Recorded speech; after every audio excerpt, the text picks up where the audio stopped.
न खाता न बही, जो वक्त कहे वही सही।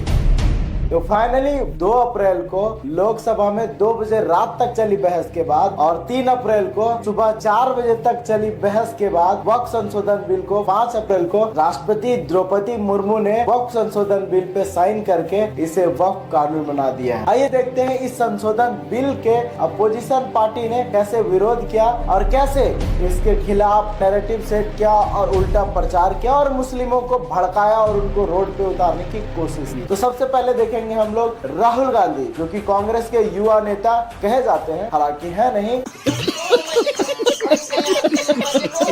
तो उनका क्या बयान था और उन्होंने कैसे इस बिल का विरोध किया।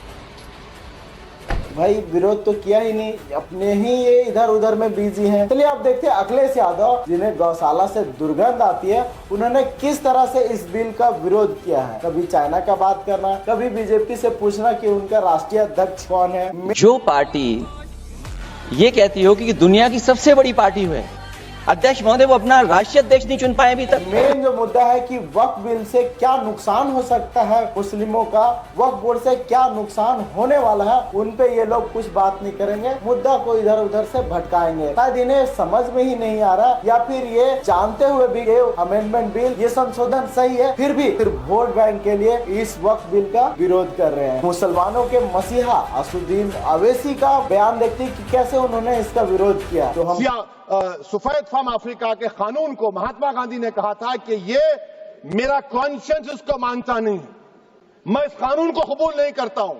तो महात्मा गांधी ने क्या किया, उन्होंने उस कानून को फाड़ दिया।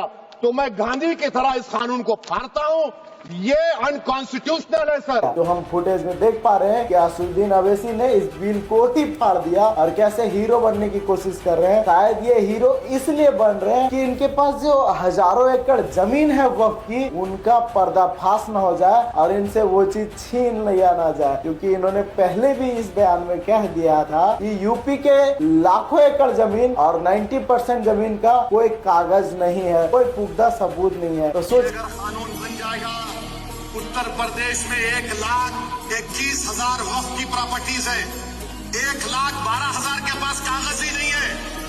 वो जायदादें कौन लेगा बताओ?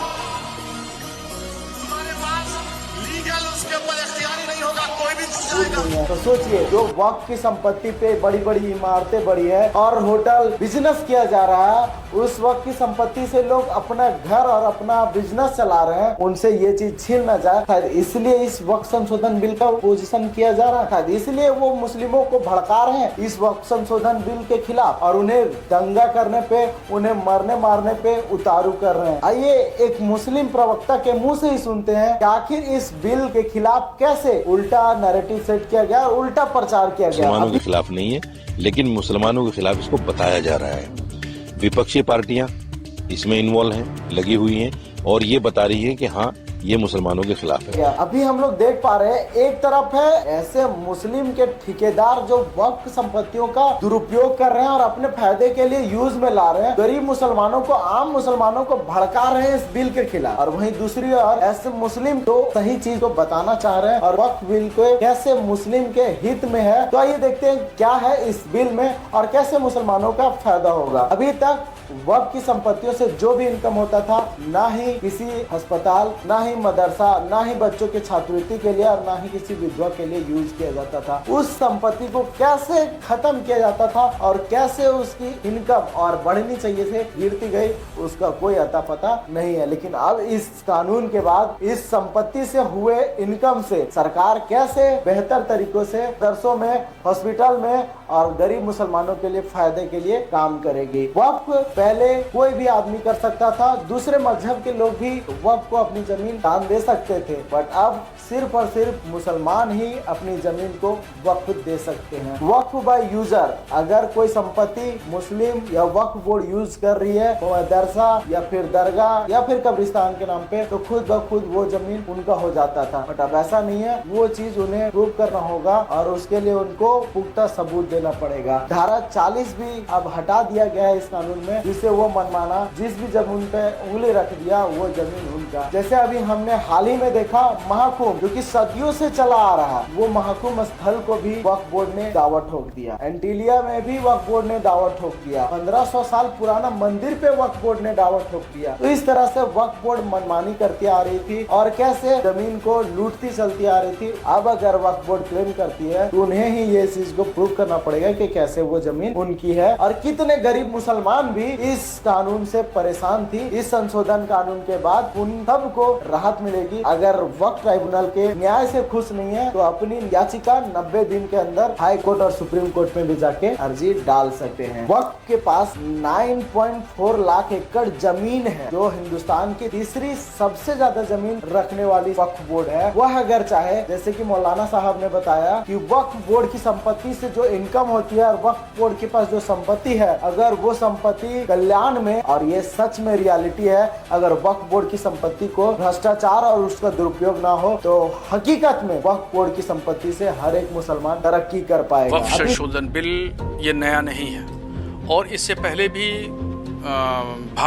कांग्रेस की गवर्नमेंट थी तो उसमें भी 4 से 5 बार संशोधन हुआ और ये 100 साल पुराना बना हुआ कानून है, कोई नया कानून नहीं। ऐसे ही वक्फ में भी आज मोदी साहब की गवर्नमेंट है, उनकी गवर्नमेंट में संशोधन हो रहा है, तो ज़रूरत थी इसलिए संशोधन हो रहा है। तमाम ज़मीनों का सही इस्तेमाल किया जाए और जायज़ तरीके से होने वाली आमदनी गरीब कमज़ोर मुसलमानों पर ख़र्चा की जाए तो पूरे भारत में एक भी मुसलमान गरीब नहीं मिलेगा।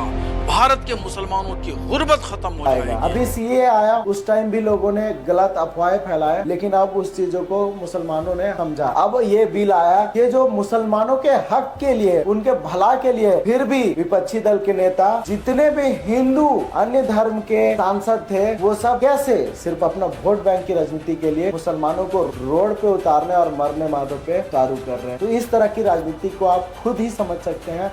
बाकी अभी तक आपको वक्फ के बारे में क्या पता था, जरूर कमेंट करके बताइएगा और ये जानने की कोशिश करिए कि आज से पहले वक्फ बोर्ड किस तरह से काम कर रही थी और कितनों को इससे फायदा हुआ और कितनों को इससे नुकसान हो रहा था। और अब इस वक्फ बिल के बाद कुछ समझदार मुसलमान इस कानून के समर्थन में है और इस बिल के आने के बाद जश्न मना रहे हैं, क्योंकि